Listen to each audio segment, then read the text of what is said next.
આપી રહ્યા છે જે પાયલટને શોધવાની કામગીરી થઈ રહી છે અને પાયલટની શોધ પડકાર કેમ તો જુઓ ઈરાનના ખુજેસ્તાન પ્રાંતમાં પાયલટનું લોકેશન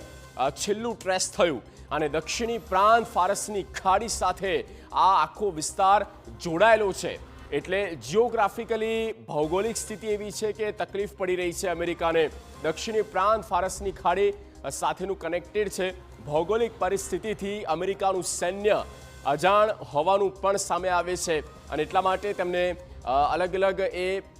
ઓફર રાખવી પડે છે ઇનામ રાખવા પડે જાગ્રોસના પહાડો અમેરિકા માટે સૌથી મોટો પડકાર મનાય છે જિયોગ્રાફિકલી કન્ડિશન શું છે અમેરિકાને જાણ નથી અને તેવામાં સેના ઉતારે છે તો થાય છે શું સફળતા જોઈએ તેવી નથી મળતી હથિયાર બંધ લડાકુઓથી અમેરિકી સેનાને પણ ખતરો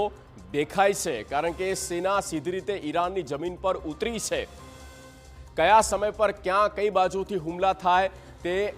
જાણી શકાય તેમ નથી સ્થાનિકો અને ઈરાની સેના અમેરિકા માટે માથાનો દુખાવો બની છે એ પણ એક સ્પષ્ટ બાબત છે આ પણ એક મોટો પડકાર અમેરિકન અને તેના સૈન્ય માટે કહી શકાય ઇનામની જાહેરાત કરવી પડે છે અને મોટી સંખ્યામાં લોકો દ્વારા સર્ચ પણ કરવામાં આવે છે ઈરાનના લોકો પણ આવે છે કારણ કે ઇનામની જાહેરાત કરવામાં આવી છે તો આ ઓવરઓલ પરિસ્થિતિ જે છે તે અત્યારે અમેરિકાના વિરુદ્ધમાં દેખાઈ રહી છે અને અમેરિકાએ જે વિચાર્યું